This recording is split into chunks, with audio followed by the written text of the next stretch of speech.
திராவிட முன்னேற்ற கழகத்தை நம்பி மக்கள் வாக்களித்திருக்கிறார்கள். இங்கு இருக்கக்கூடிய நிலைமை எல்லாம் சீரடைய வேண்டும், தொழிற்சாலைகள் எல்லாம் மீண்டும் பழைய நிலைமைக்கு வர வேண்டும். இதுதான் மக்களுடைய கோரிக்கை.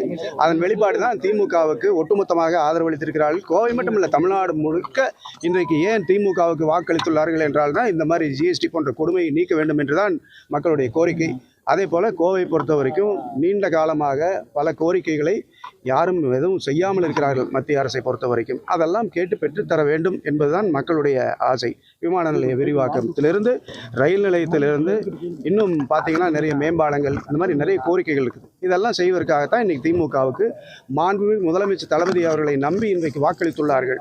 அதுவும் இல்லாமல் அவருடைய திட்டங்கள் இன்றைக்கு மிகவும் அருமையாக மக்களை சேர்ந்தடைந்திருக்கிறது. குறிப்பாக இல்லத்தரசிகள் எல்லாம் மிகுந்த வரவேற்பை கொடுத்தார்கள். அதே போல மக்களும் பொதுமக்களும் சரி, அதனால்தான் இன்னைக்கு ஒரு இடத்தில் நின்று இன்னைக்கு எல்லாரும் வாக்களித்திருக்கிறாங்க. ஆனால் இப்போ திமுக மேலே அதிருப்தி இருக்குது, வெற்றியே பெற முடியாது, எதிர்கட்சியெல்லாம் பிரச்சாரம் பண்ணாங்க. அவங்க பிரச்சாரத்தில் அப்படிதான் சொல்லுவான். மக்கள் பதில் சொல்லிட்டாங்கல்ல. நாங்கள் எந்த இடத்துலையும் எந்த கட்சியை பற்றி பேசல.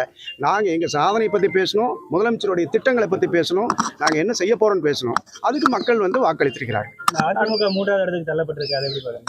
அதிமுகவுடைய செயல்பாடு தான் காரணம். அதிமுக ஏன் அந்த இடத்துக்கு போச்சுன்னா அவங்களுடைய செயல்பாடுகள் தான் காரணம். இப்போ கோவைக்கு நீங்கள் வெற்றி பெற்றவுடனே என்ன மாதிரியான திட்டங்கள் வச்சுருக்கீங்க? விமான நிலையம் விரிவாக்கம், மெட்ரோ ரயில் திட்டம், அதுக்கப்புறம் ரயில் நிலையம், இதெல்லாம் தான் மேம்படுத்தப்பட வேண்டும் என்று மக்களுடைய கோரிக்கை. அதை தான் நாங்களும் செய்ய போகிறோம். அவ்வளோதான். அதை கேட்டு பெற்றுத்தர வேண்டும்.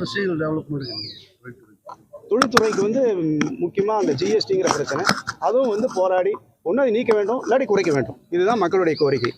ஒன்றுமில்லை, ஒரு பிஸ்கட்டு நம்ம 18% கொடுத்து சாப்பிட்ற பிஸ்கட் வாங்குகிறோம். Gold biscuit 3%. இதிலிருந்து ஆரம்பிக்குது. அவ்வளோதான். பொதுமக்கள் எந்த அளவுக்கு பாதிக்கப்படுகிறார்கள். ஒரு நாளைக்கு நம்ம செலவு பண்ணுறோம். அந்த செலவில் கூட்டி கழித்து பார்த்தா எத்தனை ஜிஎஸ்டியாக கொடுக்குறோம் அப்படின்னு பார்த்தா தெரியும். விளையாட்டு போல் நம்ம கடந்து செல்கிறோம். மக்களுக்கு அது ஒரு பெரிய பாரம். அதையெல்லாம் நீக்க வேண்டும் அல்லது குறைக்க வேண்டும். இதுதான் மக்களுடைய கோரிக்கை. அதை நாங்கள் முன்னெடுத்து செல்வோம். கோவை புறக்கணிக்கப்படுதுன்னு சொல்லி எதிர்கட்சிகள் தொடர்ந்து சொல்லிட்டு இருந்தாங்க. இந்த வெற்றிக்கான வாய்ப்பு அமைஞ்சிருக்குது. அது மூலம் என்ன பதில் சொல்ல வருவீங்க?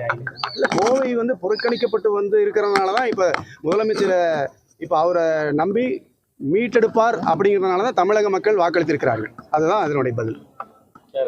நன்றி.